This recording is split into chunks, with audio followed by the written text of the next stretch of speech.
Bueno, queridos patitos, vamos a hablar un poquito de la Guyana Esequiba. El conflicto que dentro de pocas horas va a cargarse de razones a través de un pseudo referéndum que el señor Nicolás Maduro Moros quiere trasladar al mundo y a su propia población. Si es un referéndum con 5 preguntas, cuya quinta pregunta es la clave de bóveda de la arquitectura de esta disociación de la realidad respecto a lo que sucede con la Guyana Esequiba. Ciertamente entendemos que primero desmantelar una de las variables como es la percepción. En realidad, eh, cuando uno mira el mapa, debe de tener en cuenta que hay 5 Guyanas o Guayanas, depende del idioma que uno use. Está la Guayana brasileira, que tiene su historia, pero ciertamente no estamos aquí para tratar en este momento de la historia de la Guyana brasileira, que existe, justamente pegada a la Guyana francesa, que es así es conocida y que tiene relaciones con no solamente el Estado francés como parte intrínseca y por lo tanto como parte de la Unión Europea, sino también de la OTAN, como puesto de avanzada de la OTAN en el Atlántico, al otro lado del Atlántico. Y la Estación Espacial de Kourou, de la Agencia Espacial Europea.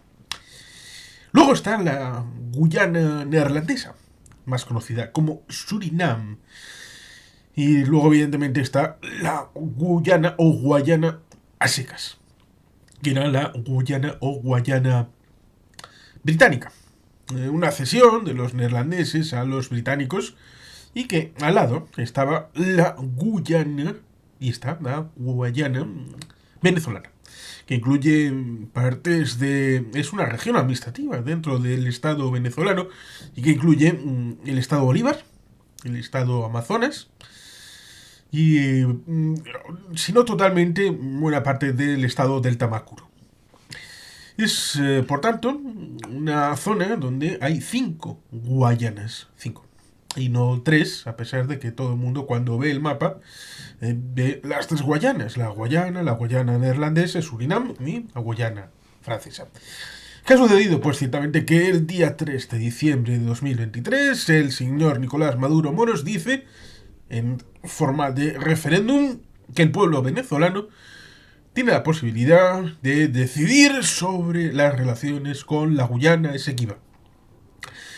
Tiene parte histórica, sí, que es a la que se agarra la mayor parte del relato del gobierno actual de Venezuela, ilegítimo, dicho sea de paso. Y todo tiene que ver también con el elemento petróleo y el elemento de que en toda esta zona, sobre todo en la marítima, hay prospecciones potenciales, prospecciones potenciales de oro negro por parte de la Guyana.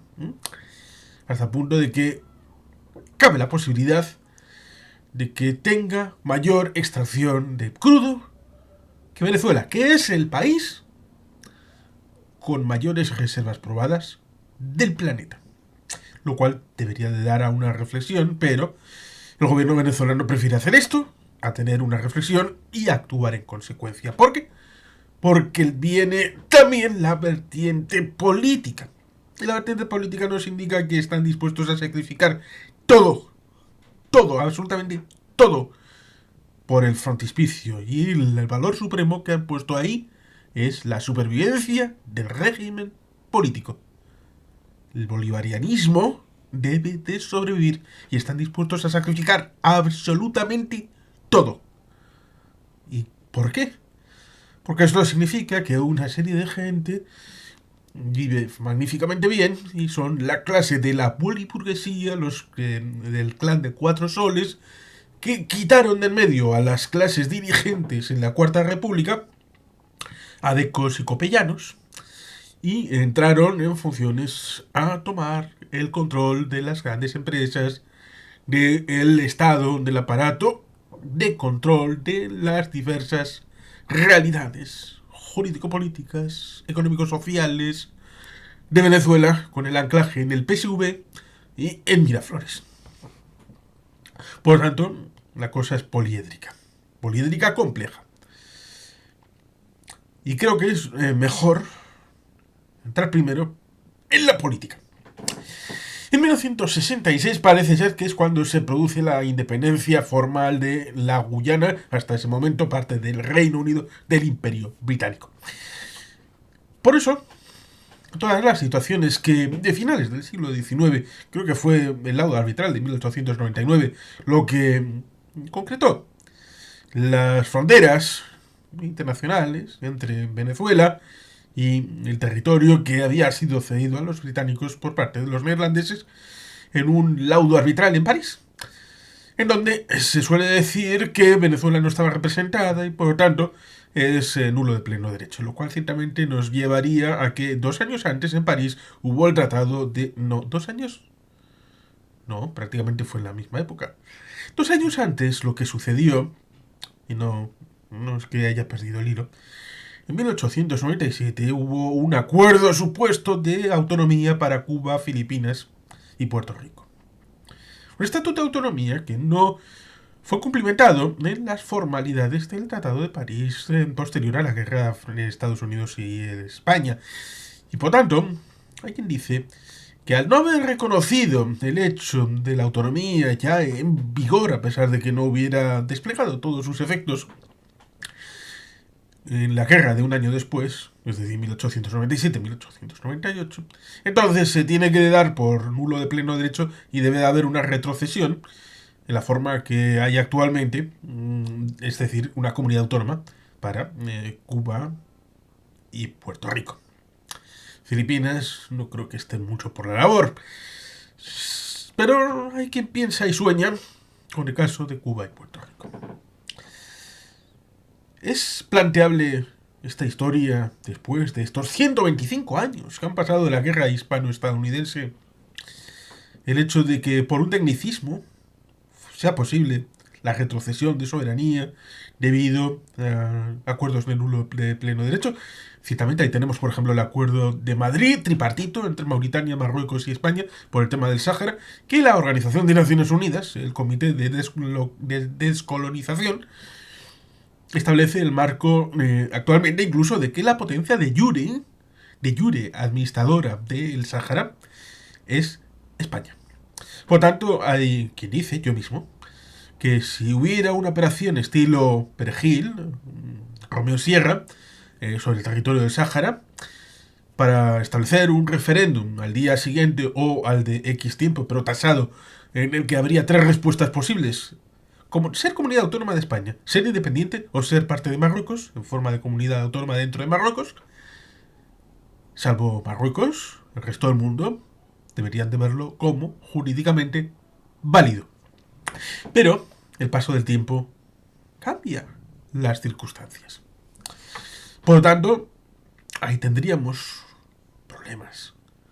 Porque evidentemente, si en el caso de Sáhara, que es más cercano, pues las dudas lógicas establecen el marco regulatorio actual, incluso aquel acuerdo de 1991 de la MINURSO nos lleva a ese acuerdo que estaba James Baker ahí detrás, el secretario de Estado de Estados Unidos, agente muy importante para ese referéndum que nunca va a llegar, pues evidentemente para esto de la Guyana Esequiba, pues evidentemente se puede buscar un laudo arbitral, cosa que Venezuela no reconoce.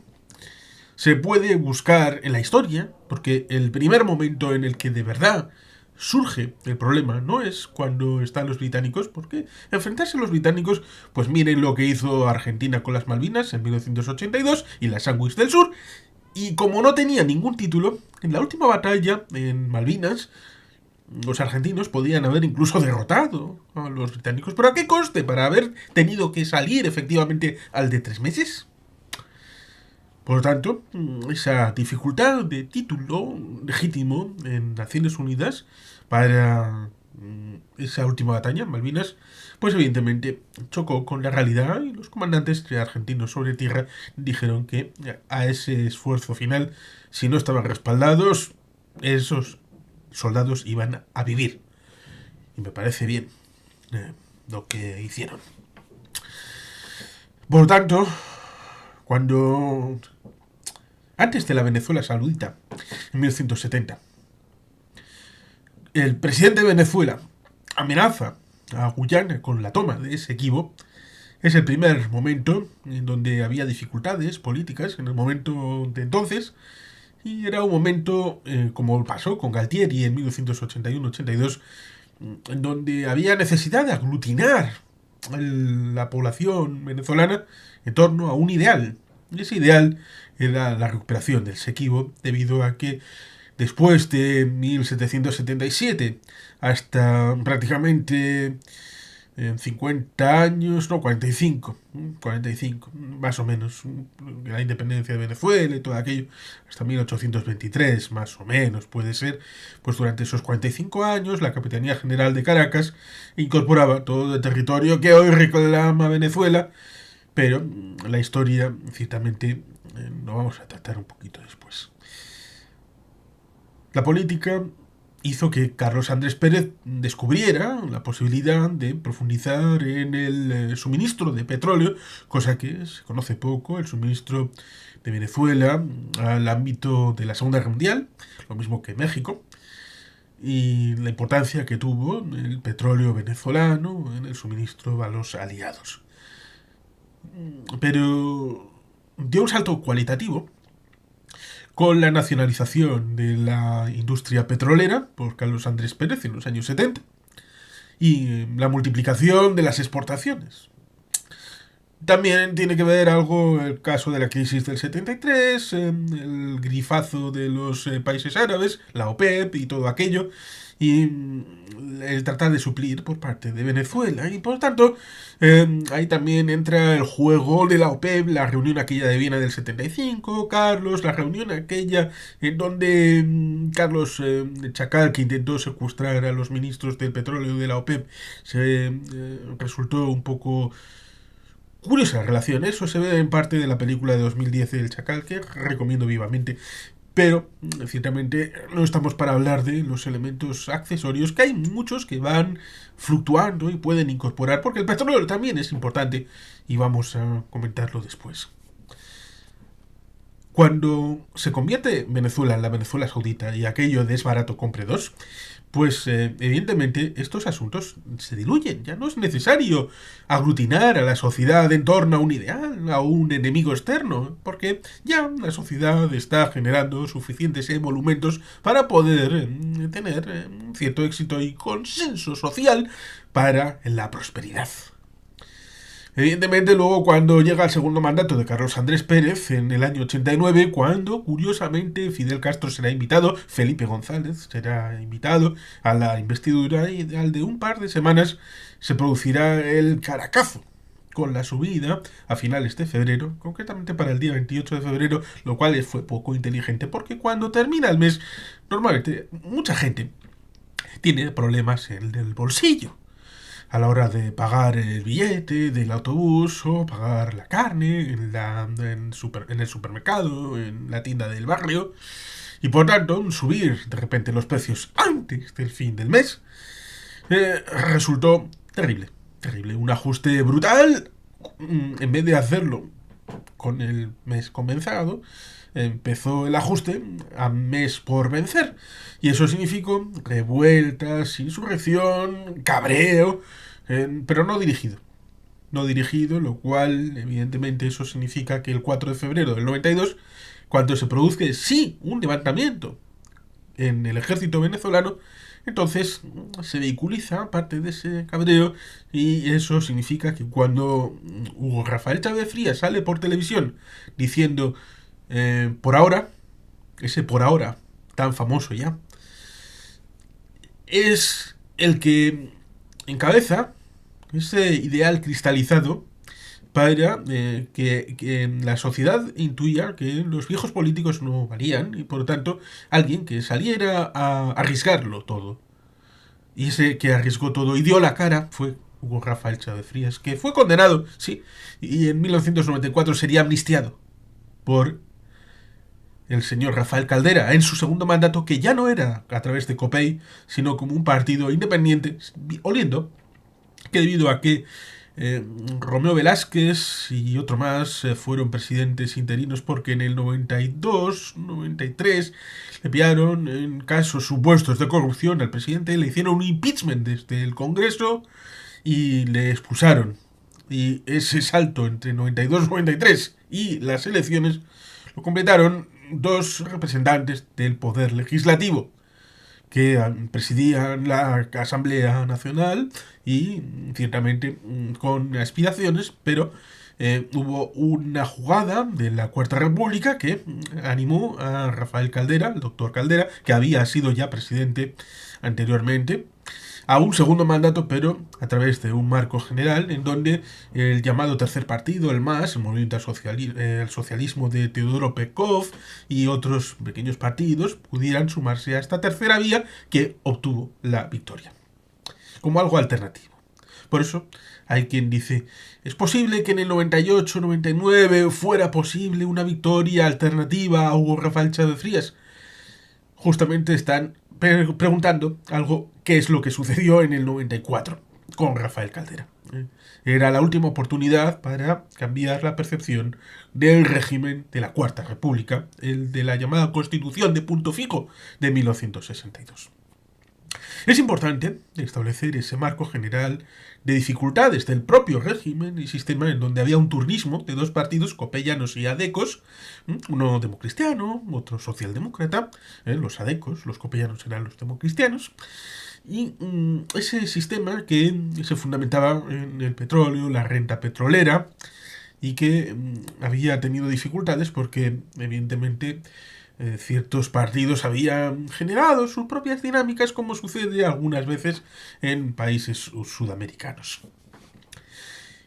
Y por tanto no llegaba, no era suficiente. Y la necesidad de ajuste a través del FMI en el 89 fue lo que fuerza esta percepción de que no llegaba y la culpa eran de los políticos, su despilfarro y su falta de visión a la hora de hacer inversiones, el coste de las infraestructuras, pero ciertamente eso sería larguísimo de hablar, el tema de la economía y la practicidad y la industrialización por sustitución de importaciones, el ISI, que su ejemplo más típico suele ser Argentina, y por supuesto confrontado con el otro modelo histórico del siglo XX, el de importación por no, el de industrialización por exportación de productos, que es el que suelen atribuirse a los tigres asiáticos tipo Taiwán, Corea del Sur, todos este marco, Singapur,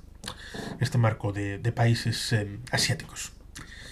Y así, ciertamente, llegamos al 98-99, cuando Hugo Rafael Chávez Frías toma el poder en Venezuela y comienza, supuestamente, un cambio en base al modelo ISI, industrialización por sustitución de importaciones, creando industria local, creando elementos para sustituir esas importaciones por producto nacional.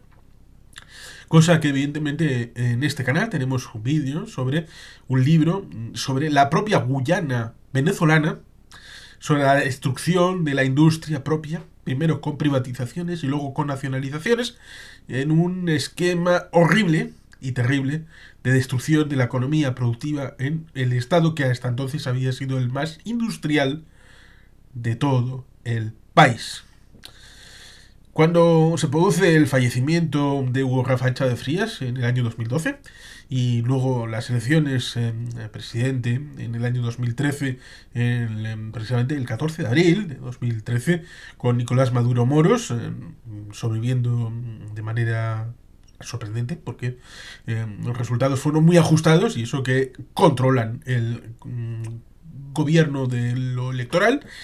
Pues evidentemente estas cosas llevan a que cuando se acerca la cita electoral para la renovación de la Asamblea Nacional en 2015, en diciembre, es necesario sacar un tema que coagule las posibilidades de la oposición, que no permita que la oposición tome el poder, porque, como hemos dicho antes, lo importante y lo imprescindible es la supervivencia del régimen bolivariano, al que están dispuestos a supeditar todo lo que sea necesario.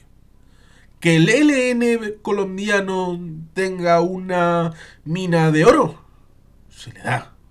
Que hay que hacer de Venezuela un estado patrocinado como si fuera una trademark para Rusia y para China, se hace. Que eso significa convertir al embajador ruso o al chino en virreyes sobre Miraflores, no hay problema. ¿Dónde está el problema? Si lo importante es que la boliburguesía controle Miraflores y siga al poder del país. Y por tanto, ya hay un ramalazo, curiosamente recordando al 70, a Carlos Andrés Pérez, a la Cuarta República, a pesar de que en teoría el marco general de la contradicción primaria y secundaria en el marxismo, es decir, el marco general del antinacionalismo, es decir, no nacionalismo, del ámbito de la izquierda, la idea internacionalista, de la lucha de clases, de proletarios del mundo unidos y toda aquella mandanga ideológica, se subsume en la idea de reunir a los venezolanos en la lucha por la toma del Esequibo. Y sucede en 2015. Esa dialéctica ya se activó en 2015, pero no con suficiencia, porque el Partido Global, incorporando a aliados del PSUV, perdió las elecciones a la Asamblea Nacional Venezolana. Hasta tal punto de que 2/3 de la Asamblea nueva fueron asignados a partidos de la oposición. Hasta tal punto de que intentaron deslegitimar algunos resultados, por ejemplo, de algunos diputados en el estado Amazonas. ¿Para qué? Pues evidentemente para rebajar por lo menos esos 2/3 que permitían cambiar la Constitución, según la propia Constitución. Evidentemente luego, tiempo después de haber quitado agua, luz, electricidad físicamente al edificio de la Asamblea Nacional Venezolana, establecieron una asamblea constituyente, como la que se hizo en el año 2000, solo que había una pequeña diferencia. La constituyente del año 2000 sacó una constitución. La constituyente del siglo XXI no parió nada. Ni una modificación de la Constitución, pues sigue vigente exactamente la original. Era un intento de paralelizar el sistema electoral y el sistema institucional, dado que la oposición controlaba la Asamblea Nacional, y por tanto había que crear un engendro a paralelo para que pudieran legislar, es decir, usufructuar los poderes legislativos de la Asamblea Nacional Venezolana en la Asamblea Constituyente dirigida por Diosdado Cabello. Lo mismo que en ese periodo interim, no es como en el ámbito del Estado español, por ejemplo, que hay una diputación permanente, pero apenas hay actividad más allá de ir al relantí, como iría un coche. En Estados Unidos, el Congreso Pato Cojo, que termina sus funciones después de las elecciones del primer martes después del primer lunes de noviembre del año que toque, tiene esa circunstancia de que hasta el día 3 de enero del año siguiente siguen funciones. Y no hay parón de actividad. Eso es lo que más o menos sucede en la Asamblea Nacional Venezolana. Que no hay un parón de actividad, sino un día en el que los salientes salen y los entrantes entran. Pero sin solución de continuidad. Y eso significó que durante ese periodo interino se nombró un nuevo tribunal electoral, un nuevo tribunal supremo de justicia en Venezuela. Se nombró todo lo que debería haber tomado en consideración en el ámbito de justicia la nueva Asamblea Nacional dominada por la oposición. Por tanto, se dio una dualidad total, completa, de el ámbito judicial, electoral y luego de la Asamblea. Los bolivarianos hicieron su propia asamblea, la Asamblea Nacional Constituyente. Y evidentemente, debido a todo esto, llegamos a ese punto de donde Juan Guaidó, que era el presidente de la Asamblea Nacional Venezolana, se autoproclamó debido a la ilegitimidad constitucional, debido al marco constitucional, le hicimos un vídeo específico sobre esto, proclamándose presidente en función de la propia Constitución en vigor. Por tanto, eso de autoproclamar, no, simplemente estaba siguiendo los cánones establecidos en la propia Constitución. Es importante el tema político porque, evidentemente, hay unos diálogos debido a las consecuencias de las circunstancias internacionales. Evidentemente, todo el mundo sabe lo que está pasando en Ucrania, debido a la invasión por parte de Rusia. Sabe la situación complicada que se ha empezado a generar en torno a Oriente Medio, con el yihadismo de Hamas, la conexión con Irán y todo esto, Hezbollah en el ámbito del Líbano. Por tanto, las complicaciones hacen o invitan a que, para resituar el suministro de petróleo, dado que Occidente ya no quiere recibirlo de Rusia, a pesar de que vende barato, por ejemplo, a países como la India, donde se reprocesa en forma de gasoil y ese gasoil se vende a países occidentales. Pero directamente no se quiere comprar y por tanto se intenta, por ejemplo, con la reactivación del marco del acuerdo con Irán o tratar de rebajar las sanciones por parte de los estadounidenses a parte del régimen venezolano, olvidando todas estas circunstancias políticas con Maduro, la ilegitimidad de la presidencia, olvidando incluso a Guaidó, haciendo que se hicieran el Araquiri, la Asamblea Nacional Opositora, y por supuesto todo esto deriva en una situación complicada en donde, pues evidentemente, suele dar lugar a discursos muy populacheros en donde la verdad se esconde con el trampantojo de la propaganda, que es lo que le gusta al régimen de Maduro.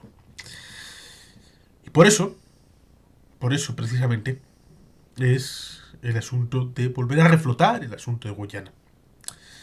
Porque políticamente, en todo este tiempo, desde que Maduro es presidente, de una u otra manera, legítimo o ilegítimo, desde 2013 a 2023, en los últimos 3 años ha mejorado algo, pero desde ese periodo 2012-2020 nos encontramos económicamente a Venezuela con un decrecimiento brutal de su economía, hasta el punto de que en ese inicio del periodo citado de 8 años estaba compitiendo con Colombia en unos 450.000 millones de dólares de Producto Interior Bruto, y en ese año 2020 se desploma hasta el punto de equipararse a Bolivia en un entorno de 42.000 millones de dólares de Producto Interior Bruto, equivalentes también a Eslovenia.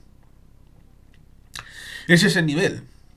Un 10%, un acorchamiento, un acordeón que se exprime hasta convertir la economía venezolana en un décimo de lo que fue. Y eso evidentemente repercute en millones de venezolanos que tuvieron que salir del país, aparte del éxodo masivo, pues evidentemente empobrecimiento, una situación de carestía de la vida, por supuesto hiperinflación, equiparable a la de Zimbabue o a la de Alemania en los años 20 del siglo XX, una cosa brutal, horrible. Y por tanto, ciertamente esa situación interna fue derivada, varios analistas hablaban de que iba a ser insostenible, porque la economía había desplomado de tal manera que la gente iba a reaccionar. Pues la gente no ha reaccionado, salvo votando con los pies, es decir, saliendo del país. Y eso significó que, evidentemente, Venezuela ha aguantado el golpe, pero ha aguantado el golpe jibarizándose. Por supuesto, a partir de Maduro, pero también antes, PDVSA estaba canibalizada por parte de los boliburgueses, hasta el punto de que no había renovación de equipo.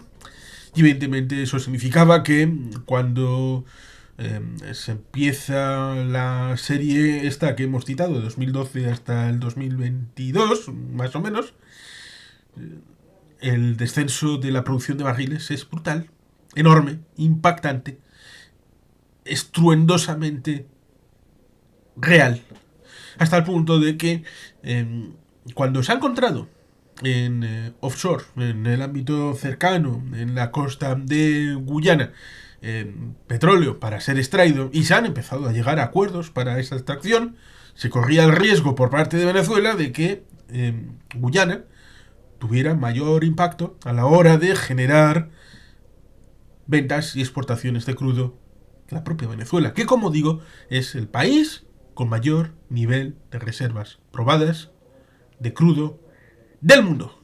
Del mundo. Y por tanto resulta alucinante que ese país que si tuviera el máximo de capacidad y esa capacidad estuviera sustentada en una capacidad técnica e instalada de unas instalaciones, valga la redundancia, bien actualizadas, que no lo están, ninguna de las instalaciones de Venezuela están al 100% como pudieron estar hace una década, con suerte, sino que todas necesitan actualización. Y el único que podría hacerlas de verdad bien, puede haber técnicos iraníes, y lo están, en el terreno, tratando de hacerlo mejor, pero quien podría hacerlo es la tecnología occidental de extracción y refinamiento en estas instalaciones. Por supuesto, no he hablado de Citgo, que tiene su propia historia en el ámbito de los Estados Unidos como filial de PDVSA. El petróleo es importante, pero si Venezuela fuera un país sano, saneado, industrialmente honesto, transparente y bien gestionado, el asunto de Guyana no sería ninguna causa de problemática, porque sería como que encontraran petróleo en Omán. ¿Qué problema va a tener Omán si tiene más petróleo como si fuera una veta enorme, cuando en teoría los países del Golfo, Arabia Saudí, Irán, tienen muchísimo más? Kuwait, Irak, se supone que tienen unas reservas brutalmente enormes. Si alguno de estos quisiera invadir Omán, pues simplemente porque ahí va, que no hemos encontrado más allá de para los mecheros propios, entiéndase la metáfora, hemos encontrado petróleo para poder suministrar un poquito a alguien del extranjero y elevar la riqueza y después socializarla en la población y poder generar una nueva forma de socializar dentro del país y poder tener una educación mejor, una sanidad mejor, ¿eh? Elevar el nivel de vida, a fin de cuentas. Ese mal ejemplo puede ser doloroso y puede haber impelido, en parte, a algunas almas concupiscientes a tratar de destruirlo. Porque un ejercicio de boliburguesía durante todos estos ya casi 25 años. 25 años para que los indicadores de la economía venezolana vuelvan a estar en 1998. Exactamente en el punto de partida. ¿Para qué han servido entonces 25 años de revolución bolivariana? ¿Para volver al punto de partida? ¿Para qué? El paraíso del socialismo del siglo XXI, carcomido por los viejos vicios del marxismo. Eso es la cruz que lleva Nicolás Maduro en Miraflores. Y un ejemplo capitalista de Guyana, con el petróleo bien gestionado, con acuerdos internacionales, con empresas de los imperialistas, y bien llevado a término, y bien ejecutado, y con beneficios tangibles para la población de Guyana, es algo que también hay que considerar como un elemento que hay que coagular lo antes posible. Sea como fuere, por el tema político, por el tema del petróleo, también está el tema histórico, que es un argumento recurrente, el asunto de que antes de 1899 y entre 1777 y 1823, esa parte estaba en la zona de la Capitanía General de Caracas y por tanto heredera de la independencia a través de los procesos oportunos a comienzos del siglo XIX. de la situación virreinal, pues evidentemente se dice que Venezuela es la heredera de ese territorio y por lo tanto debería de incorporarse al territorio venezolano. Pero resulta cachondo y ocioso decir que evidentemente el territorio venezolano ha estado más tiempo como parte de España que como parte independiente. Y por tanto, si apelan a la historia, igual habría que apelar a la vuelta de Venezuela a la madre patria y volver a ser España. Porque si quieren volver el Esequibo a la parte de Venezuela por parte de la historia, entonces Venezuela debería volver por parte de la historia para ser parte de España. Así, de rapidito. Porque ciertamente la historia hay un problema y ahí está el libro de la invención del pasado de Miguel Anso Murado, que establece su marco general como un elemento explicatorio, para explicar de dónde venimos y cómo hemos llegado aquí. Pero justificar que en el momento presente, dado que en el siglo XVIII ese territorio era parte de la Capitanía General de Caracas y por tanto, debido a que subsidiariamente a través de la independencia en el siglo XIX ese territorio de la Capitanía General de Caracas se convirtió en el Estado venezolano, a través por supuesto de la Gran Colombia, entonces la Venezuela actual tiene derecho histórico a reclamar la territorialidad de la Guyana Esequiba. Y no la tendría Colombia. No la tendría Colombia. No la tendría Ecuador. Porque los derechos no se incorporaron a la Gran Colombia y después de la disolución, ¿quién heredó? ¿Quién fue el heredero universal de la Gran Colombia? ¿Colombia? ¿Venezuela? ¿Ecuador? El heredero universal de la URSS fue Rusia. Pero hay quien dice que podría haber sido otro. Pero, por ejemplo, en el derecho universal de la herencia del asiento de Naciones Unidas, pues hay dos que no podrían haber sido. Por ejemplo, porque una gran historia incorpora necesariamente matices. Y en este caso de la URSS con el asiento de Naciones Unidas, dado que desde el 45 ya estaban Belarus y Ucrania en asiento propio en Naciones Unidas, entonces, lógicamente, no podían optar a heredar el asiento en el Consejo de Seguridad de Naciones Unidas con derecho a veto. Pero igual Kazajistán, ¿sí? Oye, ¿y si hubieran llegado a un acuerdo en donde hubieran dicho, no, Rusia quiere la paz universal y por lo tanto no queremos estar dentro del marco general? El asiento para ti. Es un acuerdo político que por poder darse se podía haber dado. A pesar de que me diréis, estás loco, ¿tú te crees eso? No, evidentemente no. Pero los acuerdos políticos se firman en un determinado momento por personas concretas que tienen un pensamiento político o unas razones necesarias de llegar a un acuerdo. Y eso puede generar cesiones en un ámbito u un otro.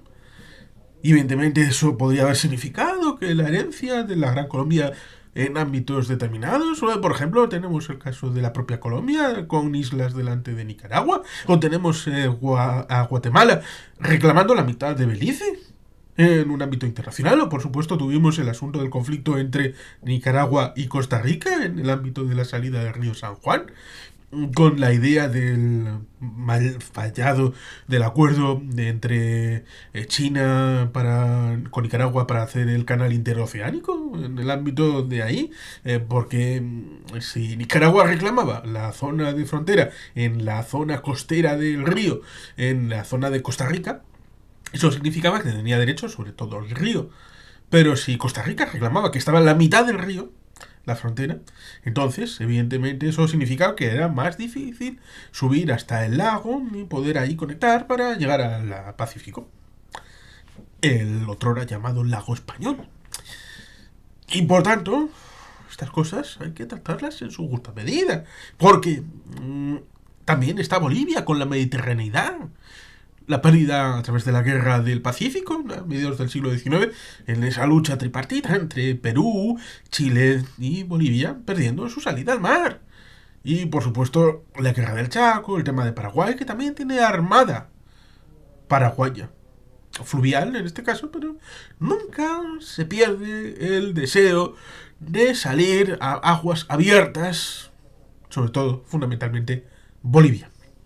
Y eso es un conflicto territorial larvado, como el asunto del canal del Beagle en el ámbito de eh, Chile y Argentina. Por supuesto el tema de Malvinas y otros muchos que son conflictos territoriales en el ámbito de Sudamérica y Centroamérica, con el caso de Belice y de Guatemala encima de la mesa. Con un tipo de viabilidad en el ámbito de los tribunales internacionales de casación, pero algunos casos no se llevan o no se acaban de completar el reconocimiento, como por ejemplo la línea de los 9 puntos con respecto al del mar de la China Meridional respecto a Filipinas, que lo llevó a tribunales internacionales. Esos tribunales le dieron la razón a Filipinas y como el contendiente que tenía que aceptarlo era China y no aceptó la sentencia, pues la hemos liado, tía Paca.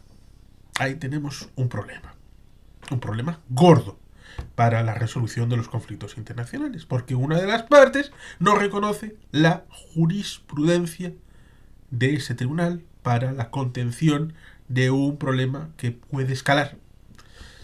Y eso, en este caso, pasa lo mismo. Como la CIG puede fallar, pero Venezuela no reconocerá ese fallo, salvo que le reconozca completamente la soberanía sobre el Esequibo y la entrega inmediata, y evidentemente, debido a lo político, porque en 2024 hay una elección presidencial que se quiere, debido a esos elementos geopolíticos, que sea transparente, honesta y trascendentalmente limpia. ¿Para qué? Pues evidentemente para poder mantener un cierto hilo de continuidad de una economía balbuceante, en el mejor de los términos, algo mejor, pero muy ligeramente mejor de haber estado en coma.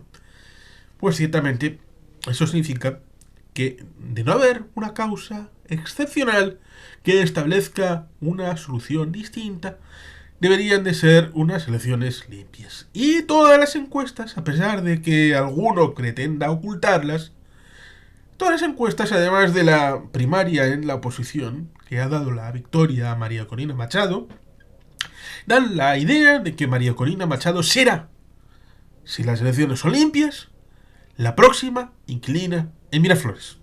Y evidentemente eso significa el desmontaje de la Quinta República, tal vez para una búsqueda de una Sexta República más inclusiva, más integradora, más democrática, por supuesto. Pero, evidentemente, ese desmontaje de la boliburguesía, del sistema bolivariano, significaría entregar la cuchara del sistema tal y como está concebido y de los privilegios de una parte de la sociedad. Y evidentemente tratarán de hacer lo posible y lo imposible para tratar de coadyuvar en el ámbito de la situación de que las elecciones, si no pueden deslimpiarlas, es decir, imposibilitar que sean limpias, entonces tal vez intenten postergar o eliminar la necesidad de esas elecciones. Cuando un gato, un felino, está oculto, es posible que se camufle, pero cuando este gato está obligado a estar, este felino está obligado a estar al público y se le acorrala o él se siente acorralado, es posible que saque las garras y se enfrente, a pesar de ser una misión suicida o aparentemente suicida, como es el hecho de poner en el frontispicio del debate público el tema de la Guyana, como ya hicieron en 2015. Y por eso, para escalar, necesitan implicar al pueblo. Porque no pueden hacerlo directamente ellos. Necesitan una legitimidad que ya no tienen. Y esa legitimidad la da las 5 preguntas. La quinta es exactamente como si España hiciera un referéndum sobre si darle la ciudadanía a los portugueses y reclamar que Portugal se convierta inmediatamente, en caso de salir favorable, a una comunidad autónoma dentro de España, la número 18. Los leoneses reclaman ser la comunidad autónoma número 18, pero como la cosa está como está, pues evidentemente sería para que ellos, los portugueses, fueran la comunidad autónoma 18 de España. Y esto votado por las 17 comunidades autónomas españolas actualmente y Ceuta y Melilla como ciudades autónomas. ¿Esto es aceptable? ¿Se puede aceptar que un país país vote sobre otro país la anexión por la entrega de ciudadanía y la creación de una unidad subestatal para ese territorio que no es parte de tu territorio? ¿Es aceptable decir que a la mayor brevedad se va a incorporar al territorio nacional en caso de salir favorablemente de ese referéndum? Es un juego de extraterritorialidad que es absolutamente destructor de la relación internacional. Imaginemos que Luxemburgo vota que quieren darle ciudadanía de Luxemburgo a los alemanes y que inmediatamente se conviertan en parte del territorio de Luxemburgo. Sí, es demasiado exagerado, pero es que es lo que pasa. La quinta pregunta del referéndum establece el marco regulatorio para que si sale que sí, la Guyana Esequiba sea parte de Venezuela. ¿Cómo? Diciendo que la ciudadanía de Venezuela proclama que se cree un estado nuevo, el estado Guyana Esequiba, y se dote de ciudadanía a los habitantes de ese territorio incorporado a Venezuela. Evidentemente, para ejercer soberanía, tal y como establece el marco general de aquel acuerdo de los años 30, creo que en Montevideo, en 1935, establece que uno de los 5 puntos es el control del territorio efectivo para reconocer la estatalidad de un país. Población fija, criterios para definir lo que es un Estado. Y evidentemente eso significa el control de las fronteras y el control interno. Y eso significa evidentemente la policía, el ejército. Se entiende por dónde se va. Si por un casual el pueblo venezolano impone al pueblo de Guyana la entrega de la Guyana Esequiba, es evidente que habrá una guerra. Y es una guerra que establecerá un marco de excepcionalidad en Venezuela. Y en un marco de excepcionalidad se podrá formalmente establecer plenos poderes, poderes de excepción, para Miraflores y para el presidente Maduro.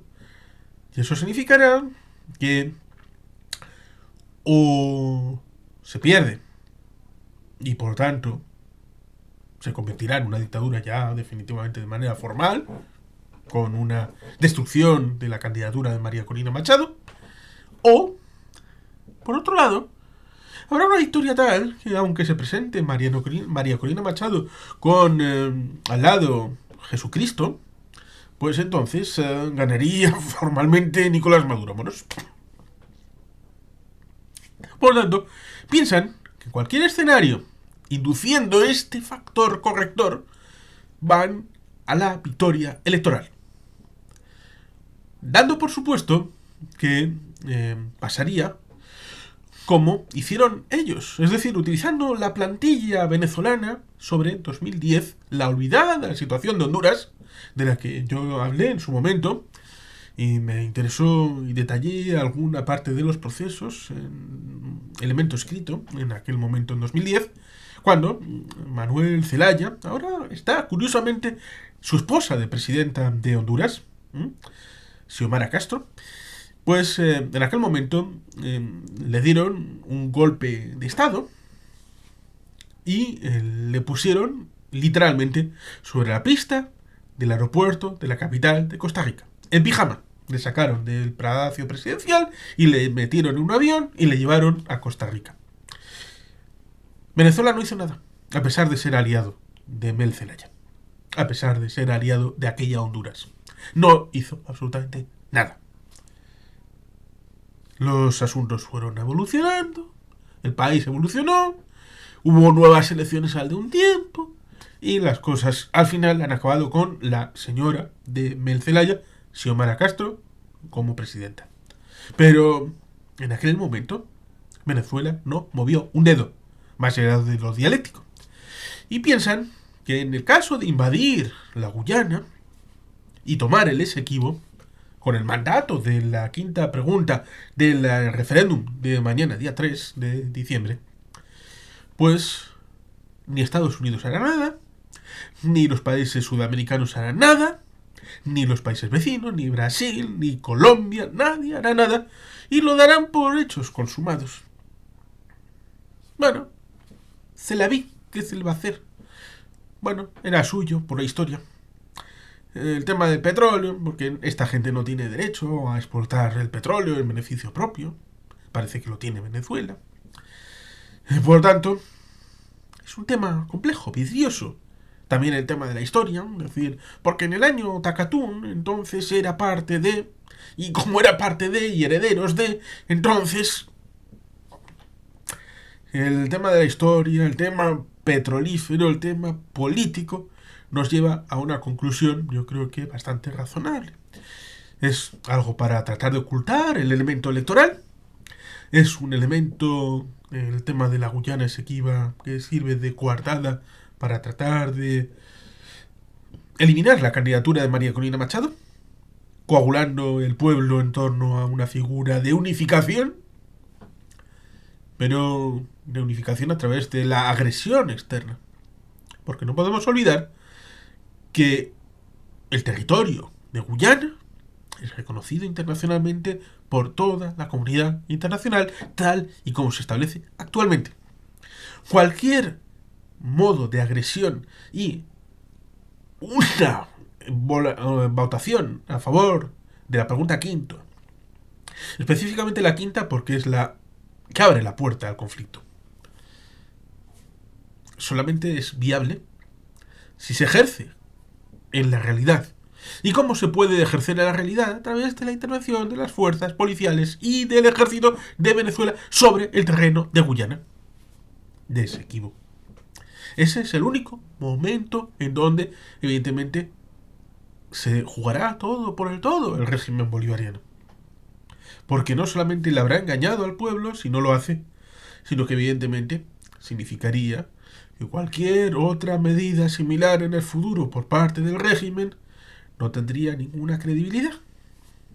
Y por tanto necesitan llegar a la frontera y avanzar. Si sale que sí, a la quinta pregunta. Y por tanto el conflicto está servido para tratar el régimen de sobrevivir. Hasta ese punto ha llegado la situación de desesperación de Nicolás Maduro Moros, del PSUV y del régimen chavista bolivariano.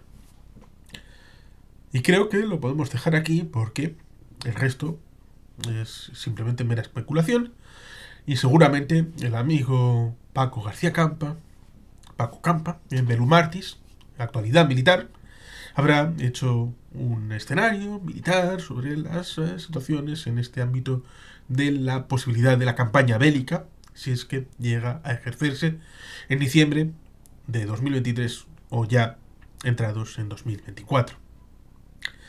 Veremos cómo evoluciona el asunto y estaremos aquí para ver cómo se puede arreglar este entuerto. Y sin más, queridos patitos, es que ricasco, agur berobat, beti gelpian.